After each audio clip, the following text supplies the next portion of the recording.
안녕하세요. 사랑하는 성도님, 영혼의 샘을 은혜의 자리에 오심을 축복합니다.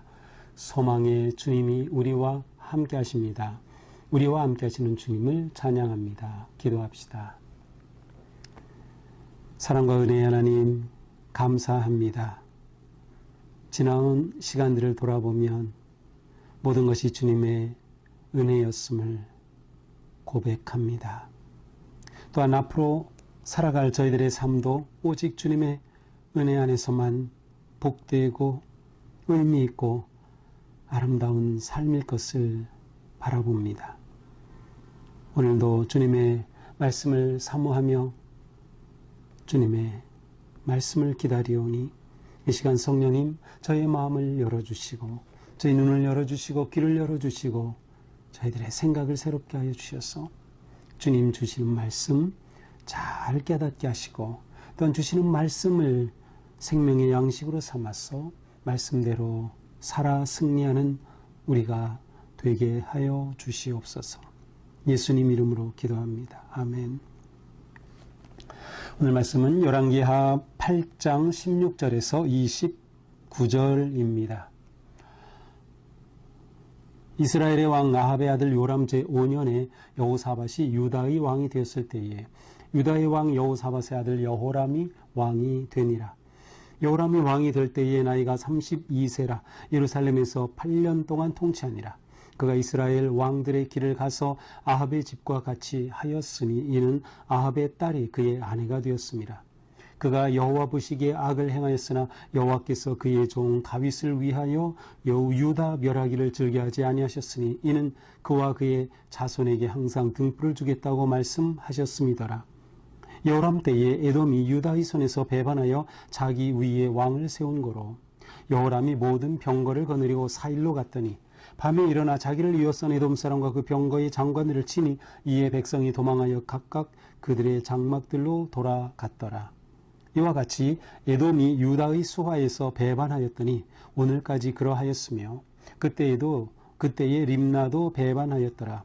요람의 남은 사적과 그가 행한 모든 일은 유다 왕 역대 지략에 기록되지 아니하였느냐.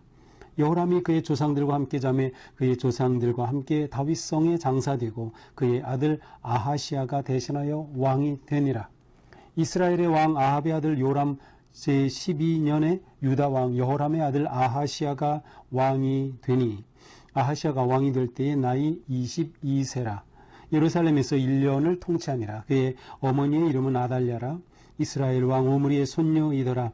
아하시아가 아합의 집 길로 행하여 아합의 집과 같이 여호와 보시기에 악을 행하였으니 그는 아합의 집의 사위가 되었음이로라. 그가 아합의 아들 요람과 함께 길르앗 라못으로 가서 아람 왕 하사엘과 더불어 싸우더니 아람 사람들이 요람에게 부상을 입힌지라. 요람 왕이 아람 왕 하사엘과 싸울 때에 라마에서 아람 사람에게 당한 부상을 치료하려 하여 이스라엘로 돌아왔더라.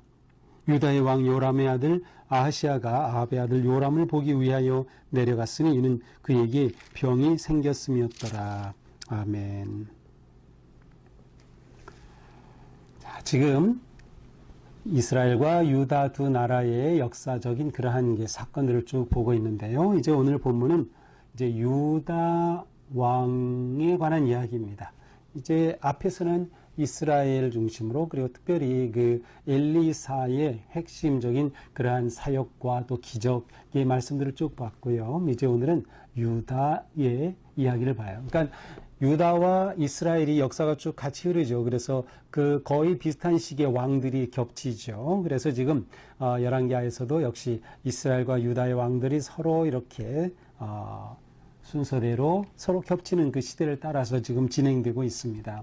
자, 16절입니다. 이스라엘의 왕 아합의 아들 요람 제5년에 여호사밧이 유다의 왕이 되었을 때에 유다의 왕 여호사밧의 아들 여호람이 왕이 됩니다.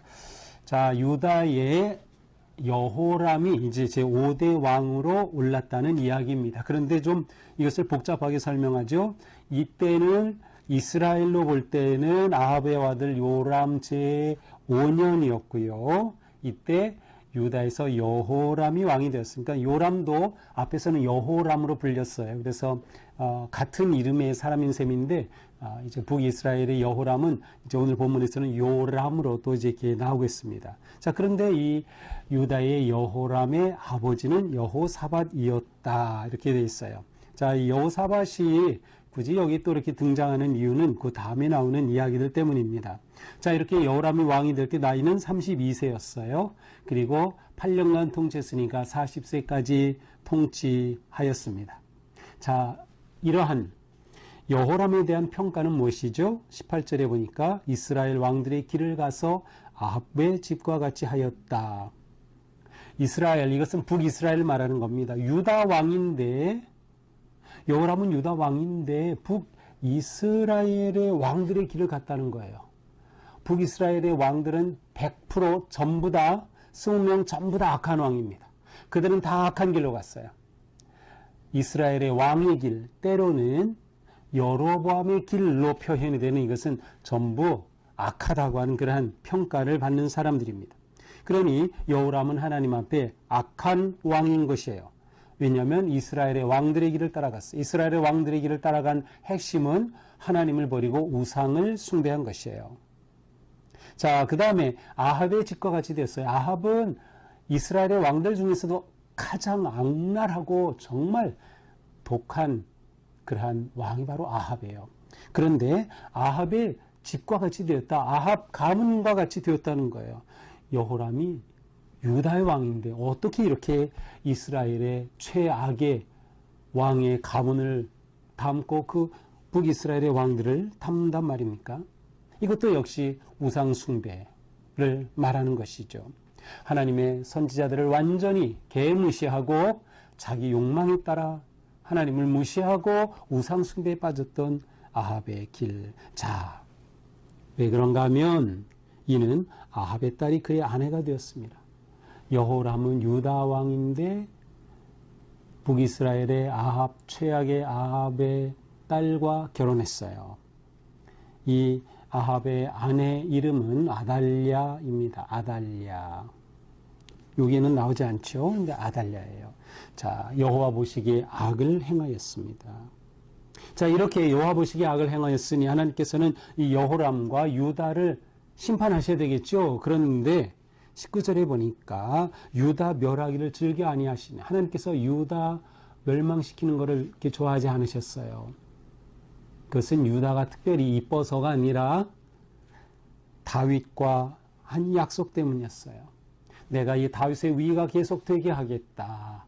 다윗에게 주신 그 약속. 하나님은 이처럼 신실하신 분이에요. 그래서 유다를 심판하는 것을 유예해 주신 것이에요. 또한 그의 자손에게 항상 등불을 주겠다고 말씀하셨기 때문에 항상 등불을 준다라는 것은 내가 항상 은혜를 베풀겠다라는 뜻이고, 또한 그들이 내 앞에 순종하는 그러한 왕이 계속 나오게 될 것이다라는 그러한 약속이에요. 등불 하면 우리에게는 금방 성전의 등불을 떠올려야 돼요. 매일 등불을 점검하고 불을 확인하고 또 그렇게 성소에 불이 켜짐으로 하나님의 임재하심을 상징하죠. 그렇게 하나님 앞에 충성하는 그러한 모습을 의미하는 것이에요. 사실 이 등불을 주겠다라고 한 것은 어쩌면 오늘 본문에는 나오지 않는 역대하 21장에 가서 보면 바로 이 여호람에 관한 이야기가 더 많이 나와요. 그런데 어떤 이야기가 나오는가 하면 이제 여호람의 아버지가 여호사밧 26절에 나오죠. 이 여호사밧은 여호람에게 왕위를 물려주면서 다른 6 아들이 있었는데 그 6 아들을 지방으로 다 보냈어요. 좋은 성읍을 하나씩 줬어. 그렇게 해야 왕권이 제대로 서니까 형제들 사이에 투쟁이 없도록 그렇게 아주 잘 평화롭게 일을 처리하고 여호람에게 왕위를 넘겨준 것이에요. 그런데 그만 잘못한 것은 뭐예요? 아합의 딸 아달랴를 며느리로 삼은 겁니다. 그래서 그 때문에 이 여호람은 완전히 잘못된 길로 빠진 거죠. 이후에 여호람은 말이죠. 자기의 왕권을 지키기 위해 아버지가 다 다른 지방으로 보낸 그 자기의 형제들 다 죽여버려요. 정말 악한 거죠. 왜 이렇게 됐어요? 아달랴 때문에, 아합의 딸과 결혼한 그 때문에 완전히 이렇게 망가지고 말았어요. 자, 이때 정치적으로 20절 여호람 때 에돔이 유다의 손에서 배반하여 왕을 세운 거로. 자, 여호람 때에 에돔이 독립한 거예요. 유다의 속국으로 있다가 자기들이 독립한 거예요. 자, 에돔은 처음 다윗 왕 때에 다윗의 속국이 되었어요. 이때 그 유명한 요압 장관이 가서 이 에돔을 물리치고 다스리게 되었죠. 그러나 그 다음 때 바로 솔로몬 때 다시 이 에돔은 솔로몬이 정치를 잘못했기 때문에 다시 독립을 하게 되죠. 이렇게 쭉 내려오다가 오늘 16절에 나온 여호사밧, 여호람의 아버지 여호사밧 때 또 이 에돔을 속국으로 삼았어요. 그런데 이 아들 여호람 때 에돔이 다시 배반하고 독립하고 말았다는 뜻이에요.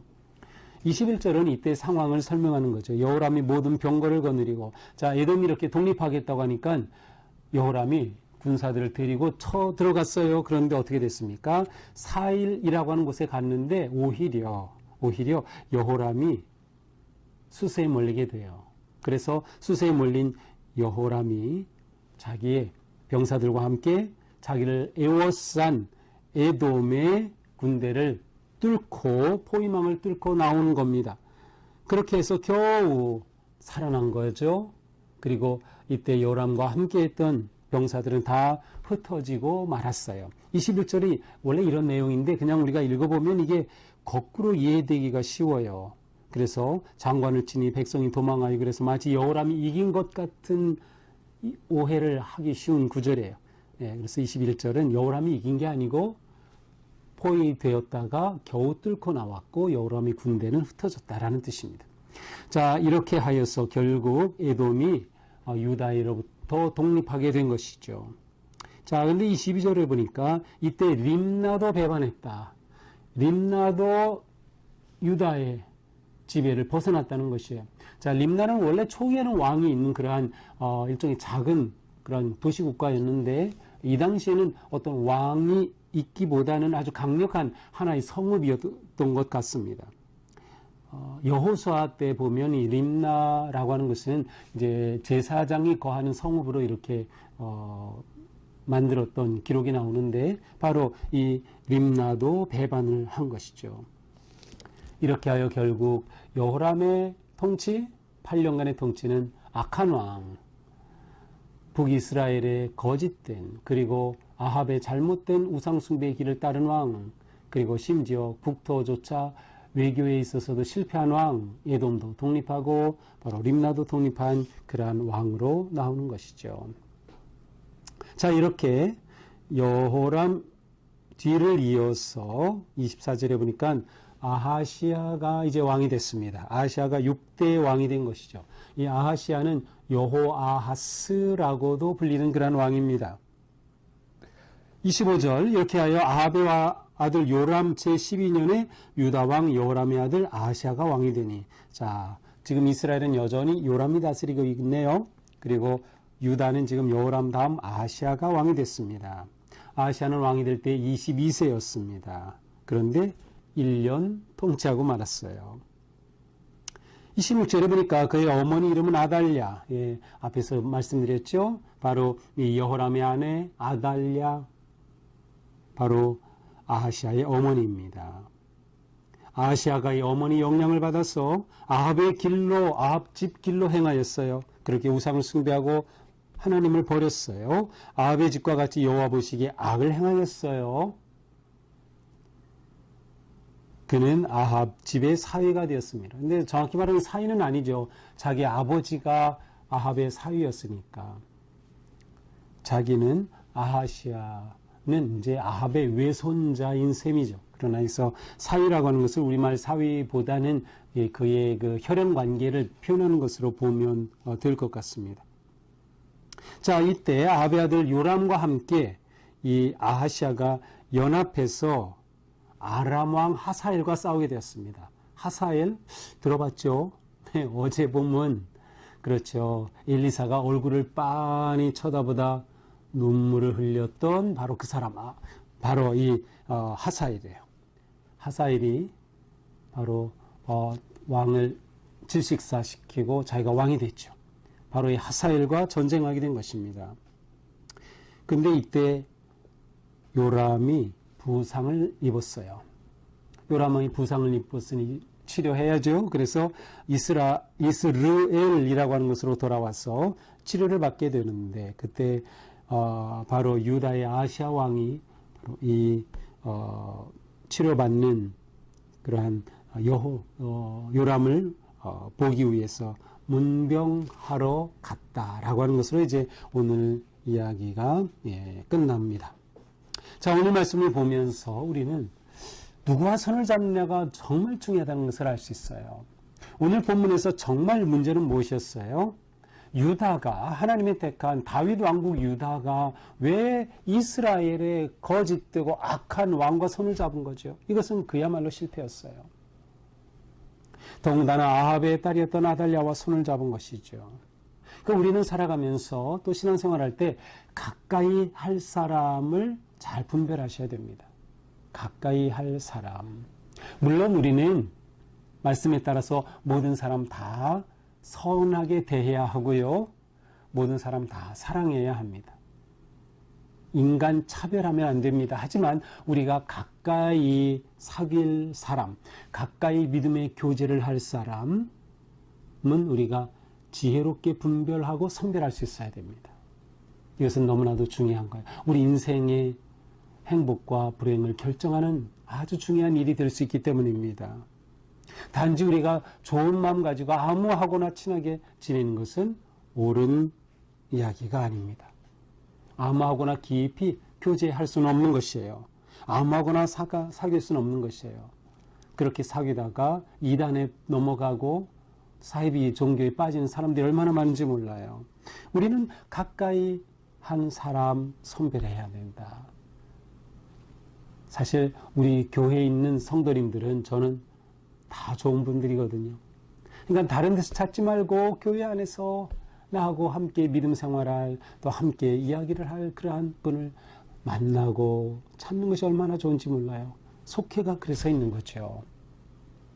우리는 사람을 잘 분별하며 사귀는 게 필요하다.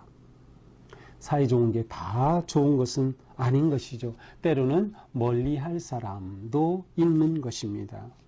특별히 우리는 자녀들의 배우자를 위해 기도할 때 자녀들의 배우자들이, 우리 자녀의 배우자들이 정말 믿음의 사람이 될 수 있도록, 이렇게 유다 국가의 여호사밧이 정말 못된 그러한 며느리를 받아서 유다 가문이 완전히 큰일 날 뻔했어요. 다윗 가문이 완전히 씨가 마를 뻔했어요. 이 아달랴 때문에. 이건 정말 중요한 일이에요. 우리가 늘 기도할 때 자녀들의 배우자와 결혼을 위해서 믿음의 좋은 배우자를 만날 수 있도록 기도해야 하는 것입니다. 또한 우리는 사람과의 관계 속에서 선한 영향력을 끼쳐야 된다. 내가 악한 영향을 받기 전에 선한 영향을 끼쳐야 되는 거예요. 이게 우리에게 너무나도 중요합니다. 이러할 자신이 없으면 조심해야 하는 것이죠. 우리는 선한 영향력을 끼쳐야 된다. 또한 하나님께서 우리에게 주신 그 등불을 지켜야 하는 것입니다. 하나님은 다윗에게 약속하신 그 등불을 지키시기 위해 참으시고 기다리신 것을 보여주고 있어요. 우리는 하나님의 은혜를 순종하고 기억하면서 늘 하나님 앞에 바로 서기에 힘써야 하는 것입니다. 우리의 삶에서 악은 모양이라도 버려야 한다. 언제나 선하고 의로운 그러한 사람과 가까이 하면서 믿음으로 나가야 된다. 고린도후서 6장 14절에 이런 말씀이 있습니다. 믿지 않는 사람들과 멍에를 함께 매지 마십시오. 정의와 불의가 어떻게 짝하며 빛과 어둠이 어떻게 사귈 수 있겠습니까? 우리가 가까이 할 사람 조심하고 기도하면서 그렇게 선별할 수 있어야 되겠다. 자, 우리 모두 우리 가정이 정말 하나님께서 기뻐하시는 거룩한 믿음의 명가문이 될 수 있기를 바랍니다. 이스라엘과 유다이라는 왕들의 가문을 보면서 우리 가문은 평생 온 자녀들이 하나님만 섬기고 하나님을 예배하고 하나님의 뜻에 순종하며 나아가는 그러한 믿음의 가정, 믿음의 가문 꿈꾸고 기도하며 또 그렇게 세워가는 우리 모두가 될 수 있기를 축복합니다. 기도합시다. 주님, 우리의 삶이 주님의 은혜 안에 있음을 감사드립니다. 또한 우리가 살아가면서 믿음의 사람들과 깊고 아름다운 관계를 맺을 수 있도록 지혜를 주시고 분별할 수 있는 힘도 주시옵소서. 세상에 불의와 벗하지 말게 하시고 세상에 악을 가까이 하지 않도록 우리의 마음과 생각을 지켜주시옵소서. 하나님의 사람들과 아름다운 믿음의 교제를 나누며 함께 세워져 가는 거룩하고 아름다운 믿음의 교회, 믿음의 공동체, 믿음의 가문, 믿음의 관계가 되도록 인도하여 주시옵소서. 예수님 이름으로 기도합니다. 아멘. 네, 오늘도 추석 명절 주님의 은혜 안에서 복되고 아름다운 시간 되기를 축복합니다. 사랑합니다.